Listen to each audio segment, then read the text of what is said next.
Hello guys, welcome back to my vlog. और मानवी की तबीयत अभी तक ठीक नहीं हुई है। वो रो रही थी बहुत ज़्यादा। मैं दवाई तो उसको कंटिन्यू दे रही हूँ, पूरा ध्यान भी रख रही हूँ, पर वायरल है ना, 2-3 दिन में ही जाता है। तो उसके बाद फिर मैंने डॉक्टर से बात की, उनको कंडीशन बताई इसकी, तो उन्होंने कहा ठीक है क्लिनिक पे लेके आ जाओ इसको। तो मैं यहाँ मानवी को तैयार कर रही थी क्लिनिक पे ले जाने के लिए। इसका हैंकी भी ले लिया था क्योंकि इसको छींक बहुत ज़्यादा आ रही थी। फिर मैंने इसको अपने कैप पहनी क्योंकि स्कूटी से लेके जाना था, मुझे भी ठंड लगती।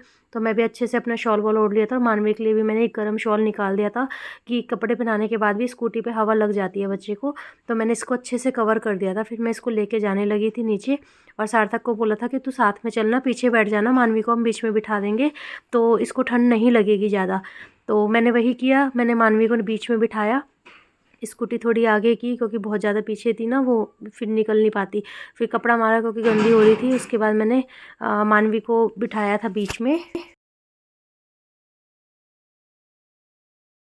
बाद मैं चली डॉक्टर की क्लिनिक पे। ज़्यादा दूर नहीं था, पास में ही है, और हमेशा मैं इन्हीं से दवाई दिलवाती हूँ मानवी को, तो आराम काफ़ी लग जाता है। तो फिर मैं इनके पास आ गई थी, रात के 8:30 बजे थे आई थिंक। तो फिर मैं यहाँ क्लिनिक पे आई, इन्होंने इसको चेक किया अच्छे से। इसको कफ़ बहुत ज़्यादा सूखा हुआ था, तो इन्होंने फिर इसको भाप लगाने के लिए बोला था। तो मैंने कहा ठीक है कोई नहीं, आप लगा दो। और डॉक्टर ने ये भी बोला था, फीवर तो इसको अभी 100 ही था, ठीक है। बोला है ना कि इसको अभी सुबह शाम 2-3 दिन डेली भाप लगवानी है। तो मैंने बोला कि ठीक है, मैं सुबह शाम दोनों टाइम ही इसको लगवाऊंगी। मुझे लगा कि ये अच्छे से आज प्रॉपर ठीक हो जाती ना, पूरा दिन इसको फीवर नहीं होता, तो मैं स्कूल भेजती, लेकिन मैं भी बिल्कुल नहीं भेजूंगी। फिर डॉक्टर ने मुझे एक दवाई लिख के दी जो बाहर से लेके आनी थी। तो मैं बाहर निकली मार्केट में। इधर की मार्केट का मुझे इतना आइडिया है नहीं, मुझे मेडिकल स्टोर बहुत आगे जाके मिला था। फिर मैंने वहाँ जाके वो दवाई ली। तो एक दवाई इन्होंने मेडिकल स्टोर से लिखी थी डॉक्टर ने, जो मैंने यहाँ से ली थी, और उसको लेके फिर मैं वापस क्लिनिक पहुँच गई थी। और वहाँ पे फिर उन्होंने अपनी तरफ से 2 दवाइयाँ दी थी, जो पैरासिटामोल और भी थी दवाइयाँ। तो इसको कंडीशन देखते हुए उन्होंने अच्छी दवाई दी। और उसके बाद ना मैं घर आ गई थी फिर। और घर आने के बाद मैं इसके लिए खिचड़ी बनाऊंगी, क्योंकि डॉक्टर ने कहा था कि खिचड़ी बनाना पतली पतली सी थोड़ी। तो मैंने इसको बोला मानवी को कि जब जब तक मैं खिचड़ी रख के आ रही हूँ बनने के लिए बेटा, तो आप आराम से बिस्तर में लेट जाओ।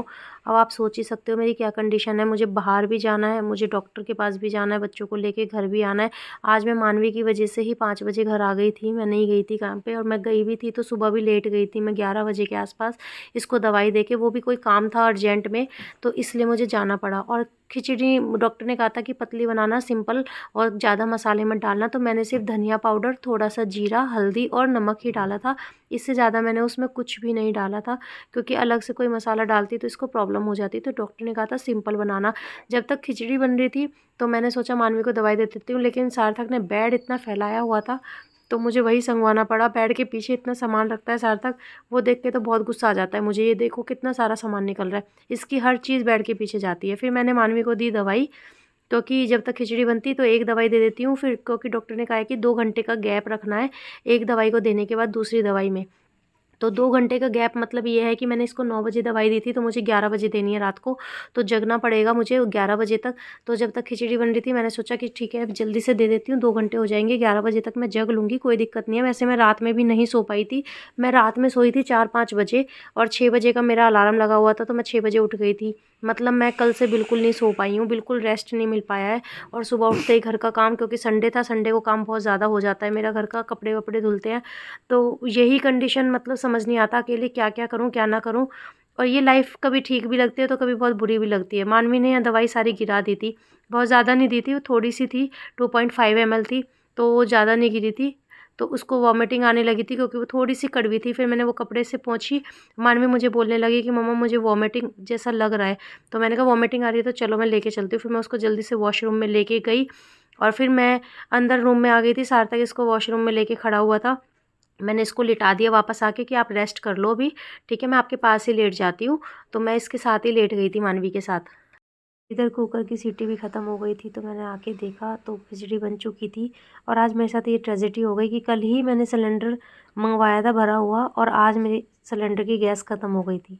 ठीक है, ये मतलब अच्छा ही हुआ कि चलो कल आ गया। मैंने मानवी के लिए खिचड़ी खा ली, सार्थक के लिए भी दी, तो फिर मैं मानवी को खुद खिला रही थी ठंडी करने करके। और ना गाइज़ एक बात और थी कि ना, मतलब जब मैं इसको खिला रही थी ना, पहले तो इसको मैंने थोड़ी थोड़ी खिलाई, उसके बाद ना इसको बहुत ज़्यादा वॉमिटिंग हो गई थी, और अब ये सो गई है फ़िलहाल। और अगर आपको मेरा छोटा सा व्लॉग अच्छा लगा हो तो मेरे बच्चे के लिए ब्लेसिंग दे देना, ये जल्दी से ठीक हो जाए।